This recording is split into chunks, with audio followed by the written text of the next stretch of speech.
Hello everybody. Thank you for joining this session.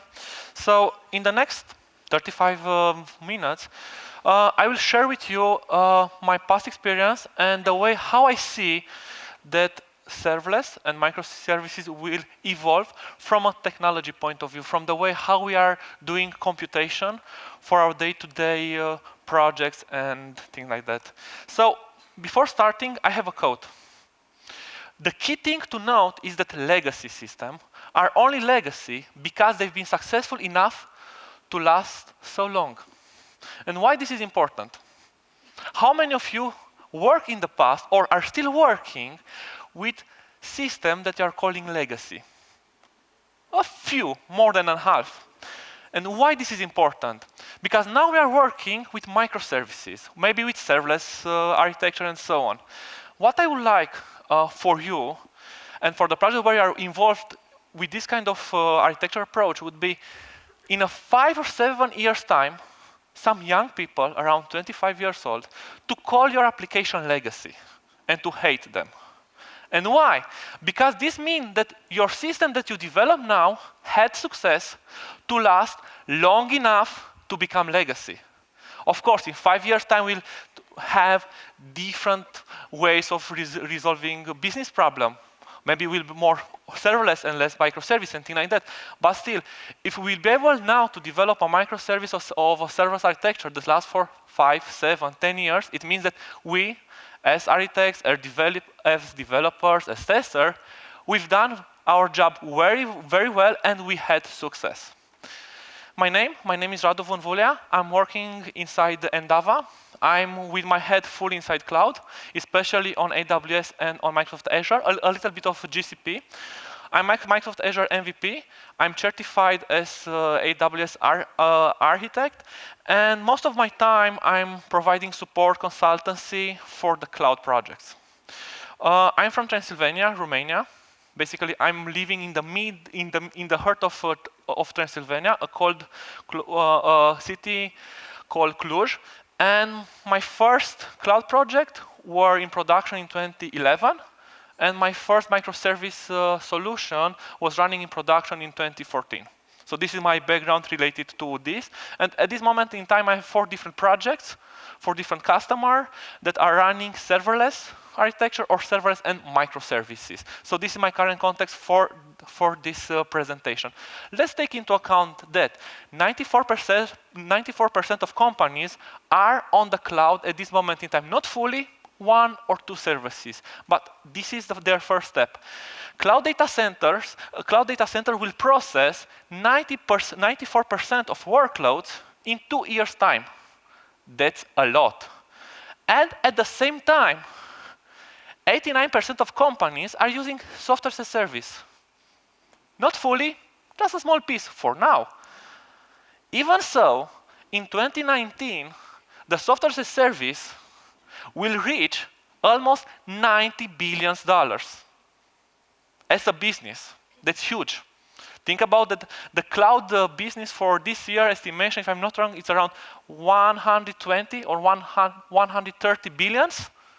So software as a service is the way of doing and selling your services to the customer.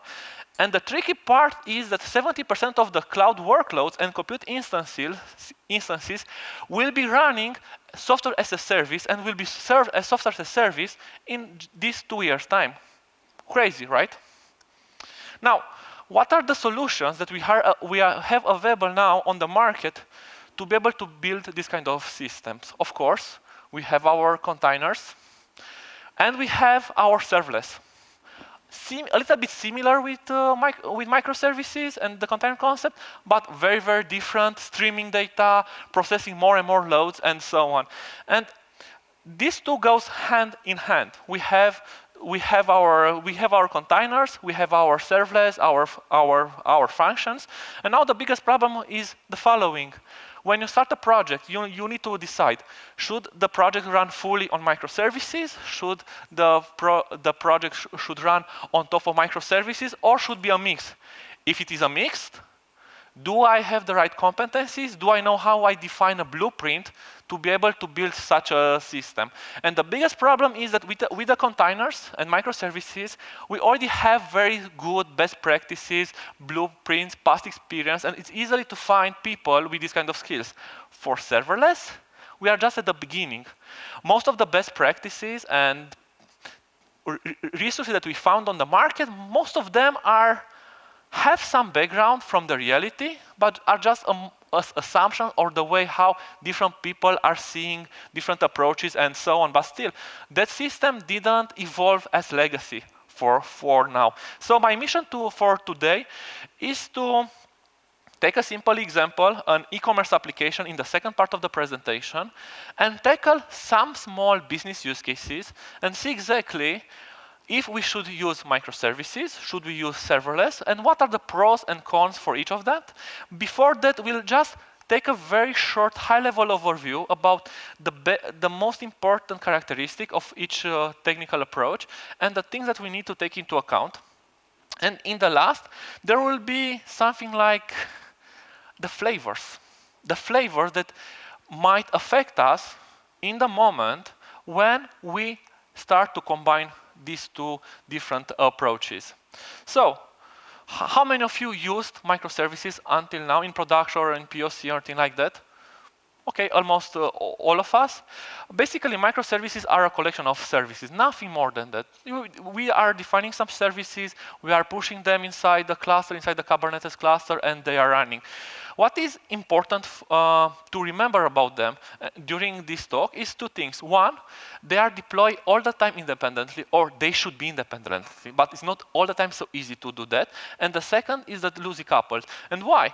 How many of you had the problem that once you deployed a new version of a specific container, you also had to deploy new version of other 2 or 3 containers because you changed the interface, the database layer, things like that? I personally had this kind of problem. And even if it's not best practice, you shouldn't have. The reality is it happens. And in the end, it works. Now, there's a challenge, especially for Java world, not because in Microsoft we wouldn't have this problem, is because in .NET we were not able to run microservices inside Docker using .NET 2 or 3 years ago. On Java, starting from Java 8, you can have a Java 8 application that is running inside the container. This means that it's enabling you very easily to take the legacy system that were developed in 2014, trying to fit it inside the container, and you just push it inside the Kubernetes cluster. Is that a microservice solution? No. You can sell it to the customer, but the reality is just a containerization of the system that you have. Now, serverless.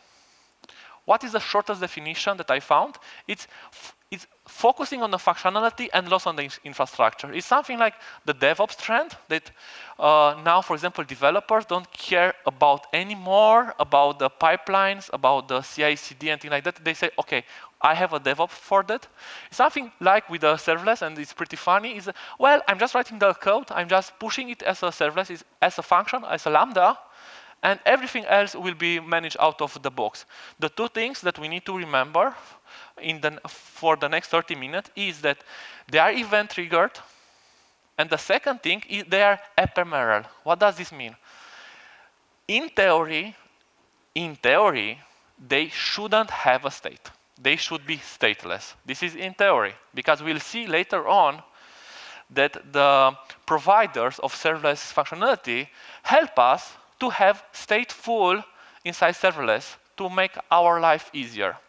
So, there are 6-7 topics that we need to think about in the moment when we need to take this kind of decision.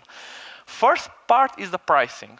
Usually on a serverless, you pay per computation, basically per how much your functions are running, versus on a microservice approach where in general you pay the cluster or you pay for how long the microservice solution is running, but it will run in general 24/7. In theory, the execution time for microservices can last as long as you want, for example, if you have a service that needs to last for 6 hours, running inside microservices, it's fine. Running for 2 days, in theory, it shouldn't be any kind of issue. In a serverless approach, the cloud providers, for example, AWS and Azure, limited to around 15 minutes. We are limited between 3 to 15 minutes. But we have the ability in different ways how we can extend this. One more thing about the technology stack. In microservices, you have more options. You can decide and you have control what is the version of different packages or different technologies that you want to push inside the container, even the operating system. Inside serverless, you don't have this ability. Basically, depending on which serverless provider you are using, you will have out of the box some technology stack that are supported. Let's say Java 8 point something, 9 point something, .NET, a specific version, Python, Ruby, and so on. If you want something newer or something older, you cannot have control of this. And another tricky problem here is about scaling. And why?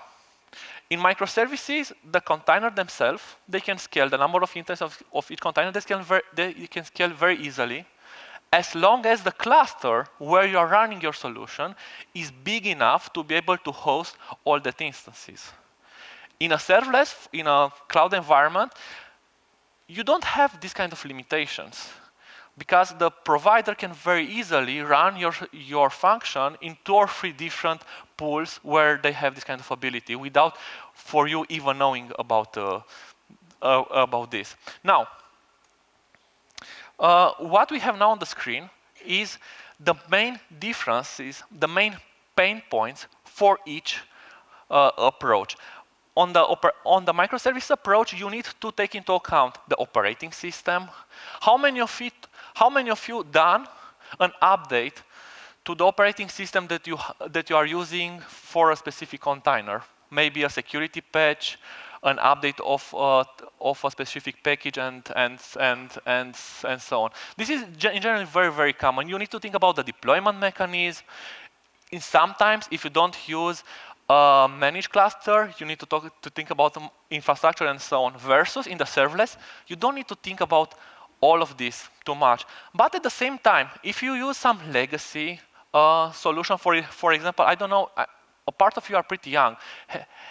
Who didn't ever heard about COM and COM++? So all of you already heard. Oh, just a few of them. That's good. So COM, if you need to communicate with a COM, for example, with Word or with Excel, to open a document, do some changes, then you need a physical Windows full machine where you need to have the Office installed. Inside the container, you cannot have a full Windows machine. This means that you cannot run inside the container a solution that is crunching Word document or Excel or doing things like that. A second thing that you need to take account in the serverless is that you have some limitations from the memory, from the disk space, and so on. It might not be very important at the beginning, but for example, if you have a function that takes a file of 100 megabytes, start to process it, crunching, identify different areas of it, and after that wanted to push that content to another functions to process it. You will find out that you cannot send over the wire between 2 functions very easily 50 megabytes of data or 20 megabytes of data. Inside microservices, this can be done very, very easily, even with TCP and things like that.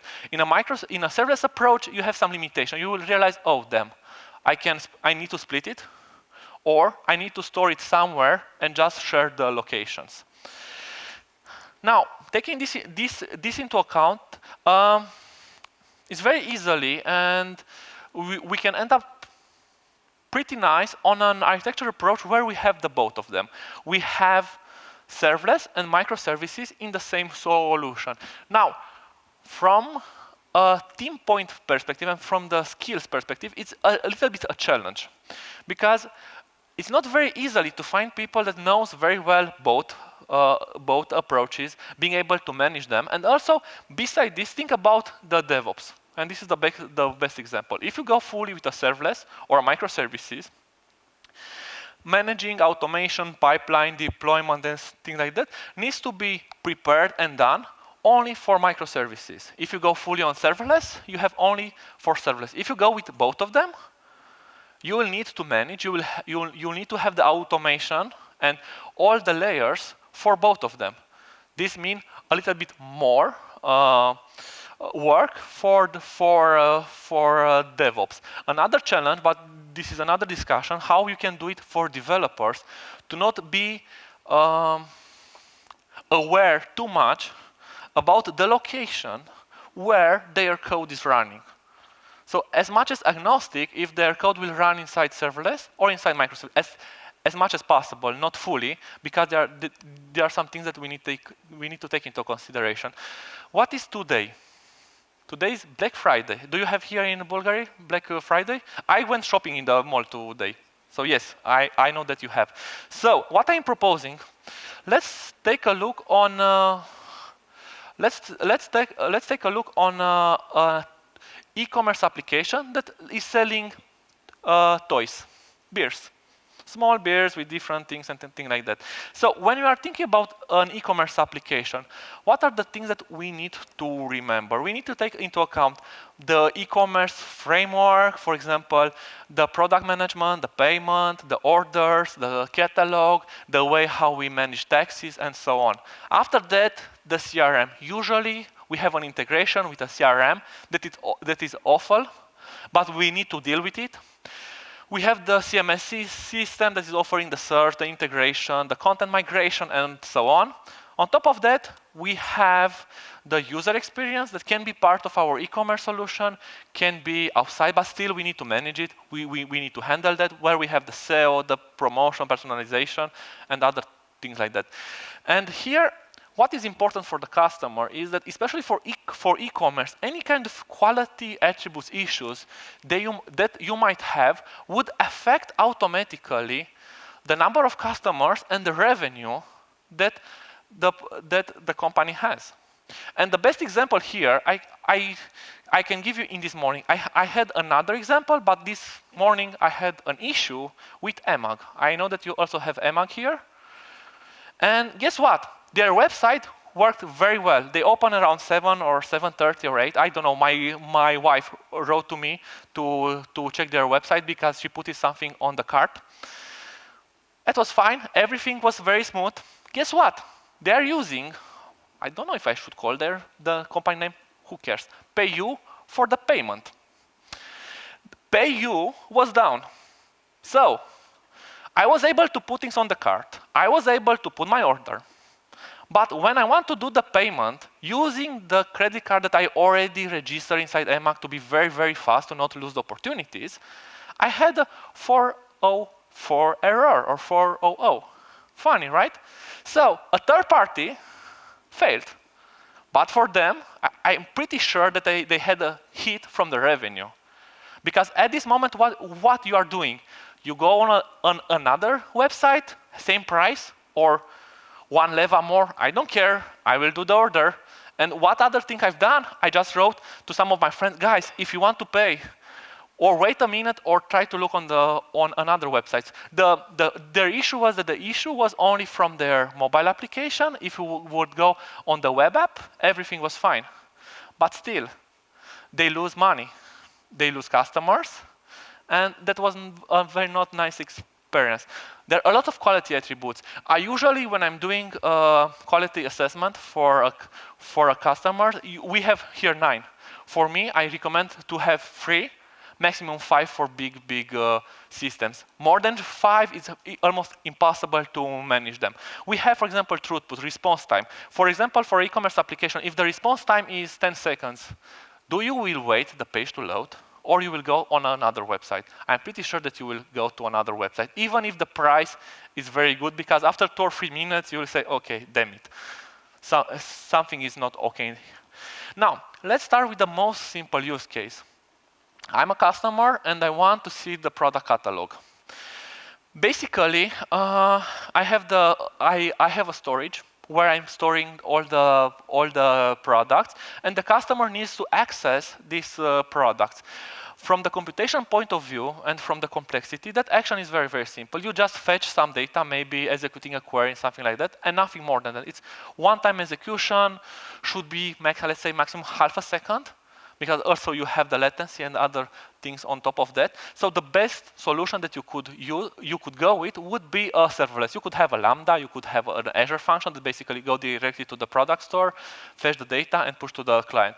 This is the best and the most simple example from our e-commerce application where we can use a function. Now, what is the problem with this flow? The customer is directly calling the function.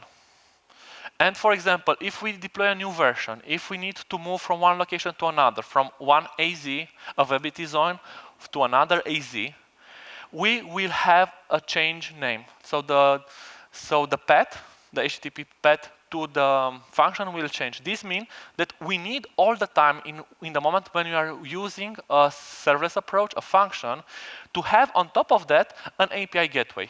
Can be AWS API gateway, can be Azure API management, but you need a proxy, you need something on top of that that would handle the routes and the mapping between the place where you have your functions and the location where you have your real DNS and your real A name request.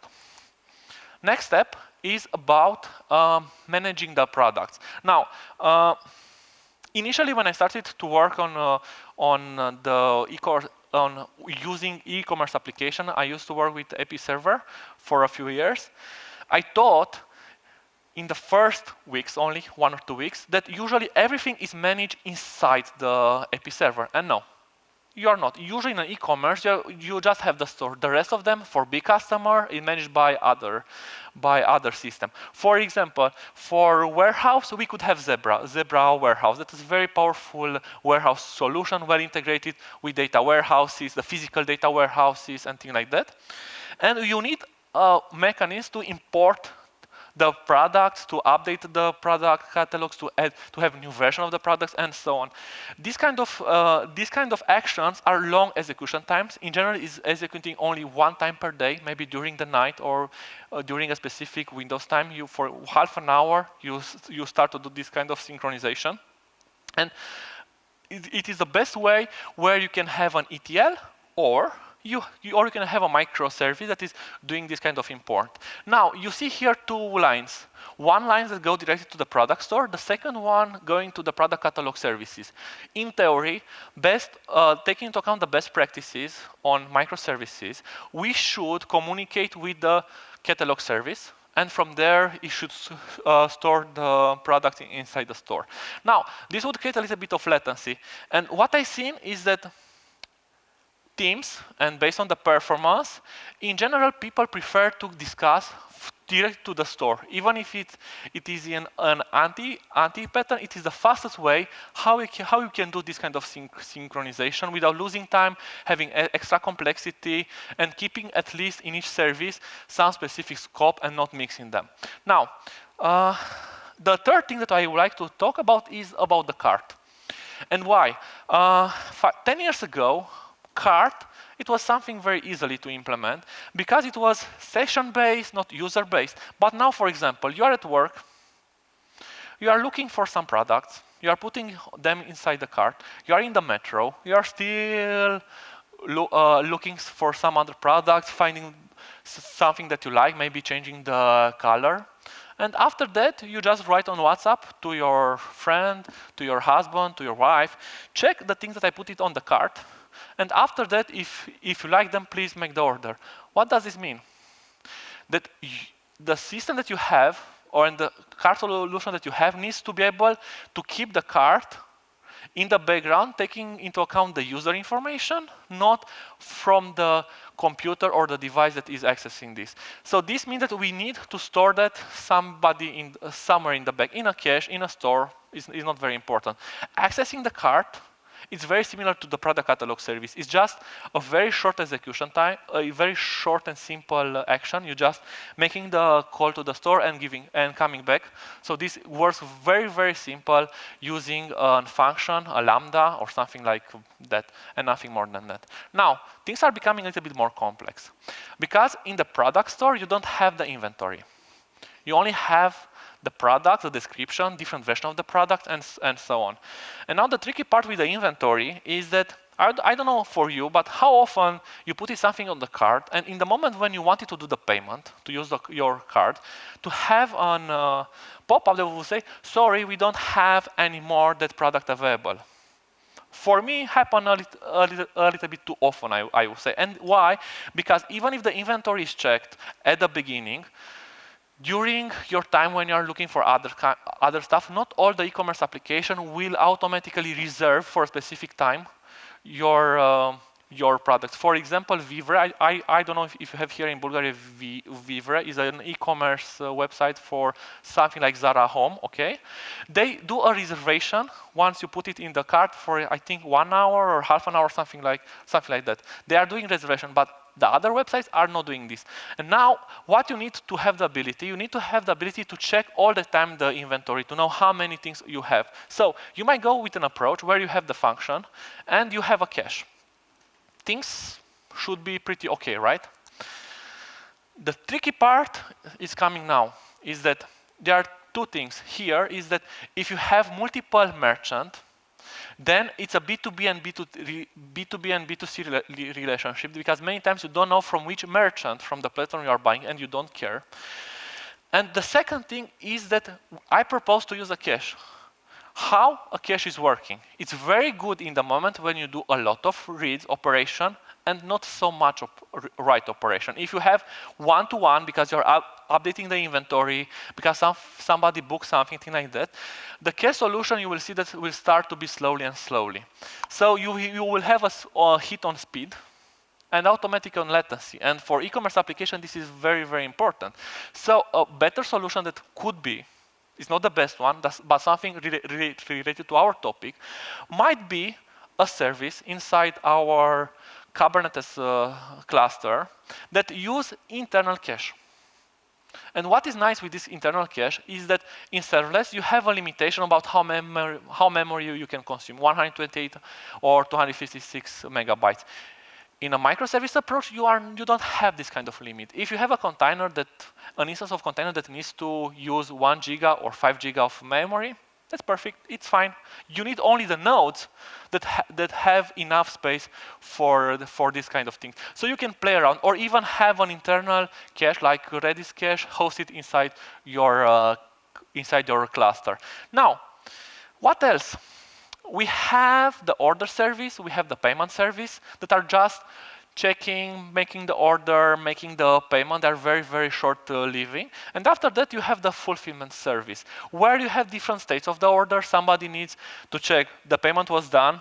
Okay, then somebody from the data warehouse, needs to go in the warehouse, take the product, put it inside the bag, making the request to the delivery company, and all the story. So you have different states. For this kind of states, you can easily map them on top of a microservices using an actor model. How many of you heard or know about the actor model concept? Okay, I will just present it in a few words. What is an actor model allow you to do is for each order, for example, based on the order ID, to have like an execution, like a stateful instance of that order, where you can expose the current state, to expose an API that can enable you to change the order and so on. And what is the nice thing here is like having all the time an instance running inside the cluster that you can use for that order. And usually this kind of frameworks with the actor model automatically store them in the file storage or in a database, but is hiding how they are storing this. Now, another nice approach would be to use a serverless approach. For example, using Azure Function with the durable entities, or even now we have the availability to run as an actor, a full actor model inside inside Azure, or we can use, for example, AWS step functions. It is the same thing. Basically, you have different states and you can manage them and things like that.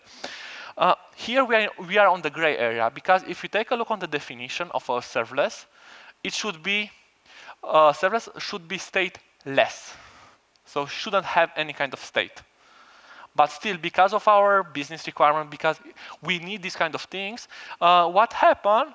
The providers of this kind of services started to offer these kind of features for us. Now, in Romania, we have so-called ANAF. Basically, it is our financial institute that is managing the tax. They check if you pay the tax and things like that. And if maybe in the future they would come with a standalone solution that you could integrate and maybe even host it inside your on-premise system, where you have to manage the tax, to pay the tax through it for each order and so on. I don't expect to be a microservice or a container. I would say that 80% of the chance it would be a Windows service. This wouldn't be able to run anywhere else than on a fully machine, virtual machine, or anything else, and we'll be able to touch them. So we will still need, or in other use cases, we will still need maybe some classical computation for some use cases that are not covered using a serverless or microservices. Now, for CRM integration is very similar with the inventory management service, or with basically with the inventory management service. Basically, it's a long-running process that is hosted best in microservices. The last example is related to the personalization and so on. Even if personalization to generate the specific characteristic of a user or of a group of users, it's a very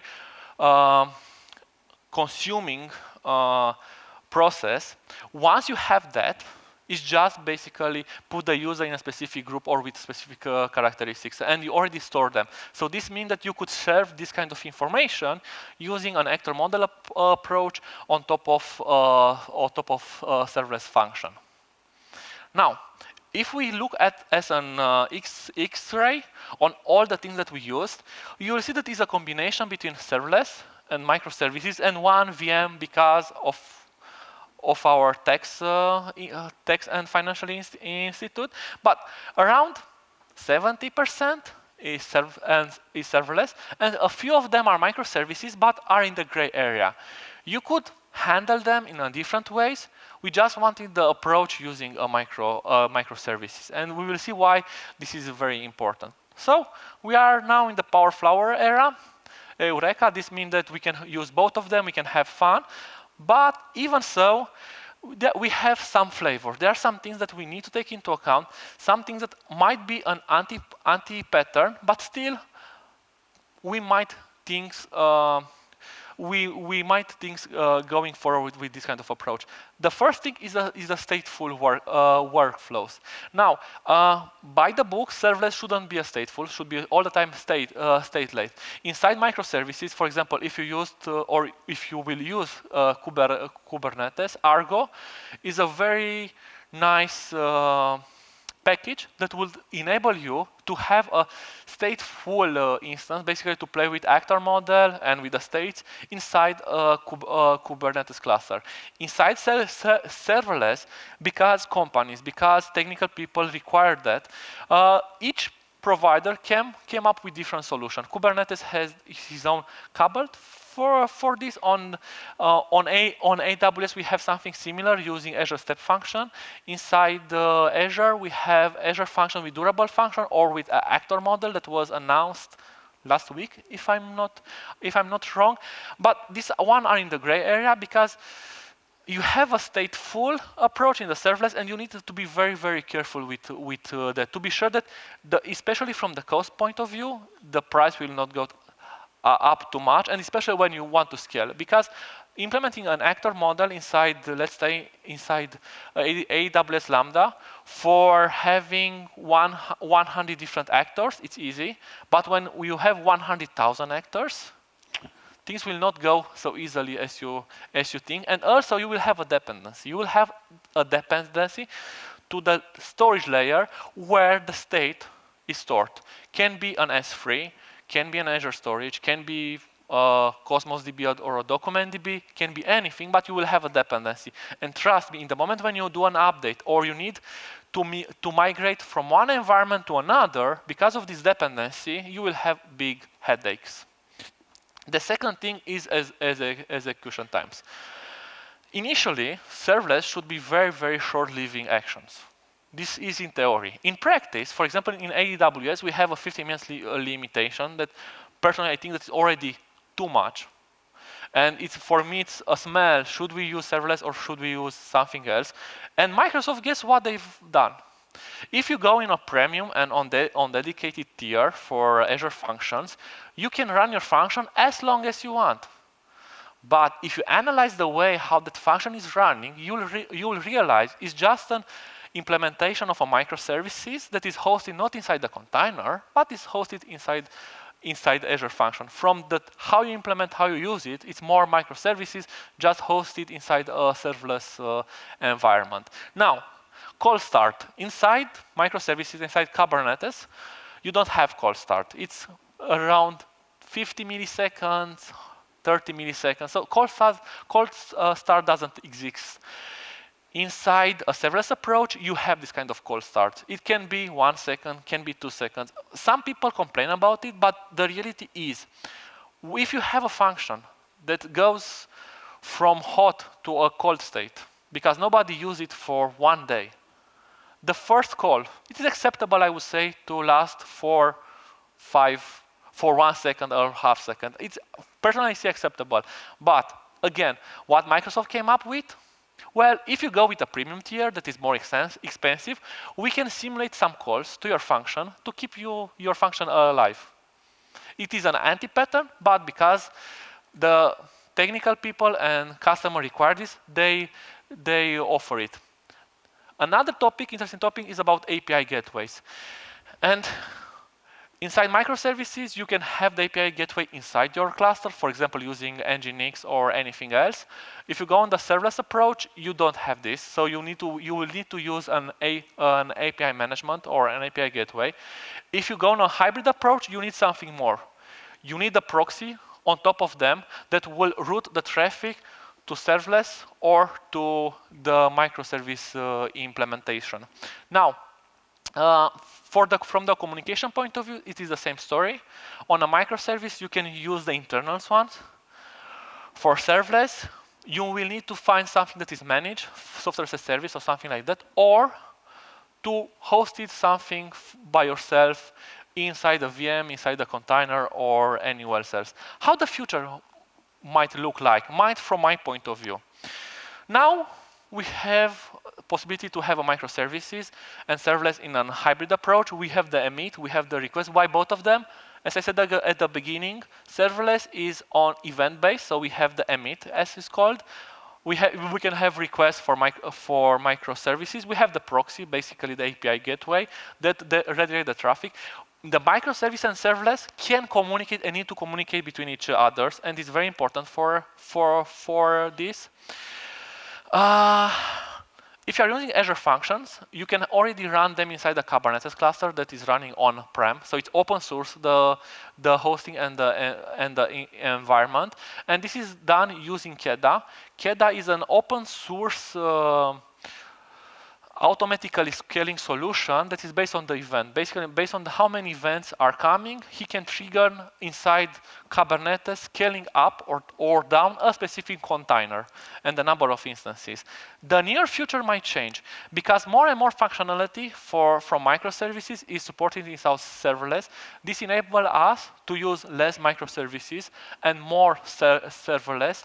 And in extended future, once we have, from the functionality point of view, the same support, I would say that we'll see more serverless implementations with functions that are running like a microservices. And why? Because you don't need to manage so much. You don't need to bother about the things that should happen behind the scene. what I hope that we'll see in the future, and this is one of my things that I hope that we will see, I don't know if I will be able to see this, is to have a function that is designed, for example, for Azure function.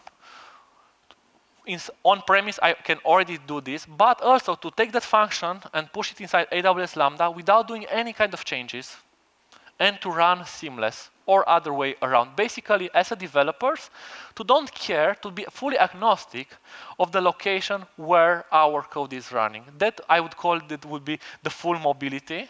We still are stick to a specific platform. Can be Kubernetes, can be AWS Lambda, can be Azure Function, but we are still stick on some specific framework.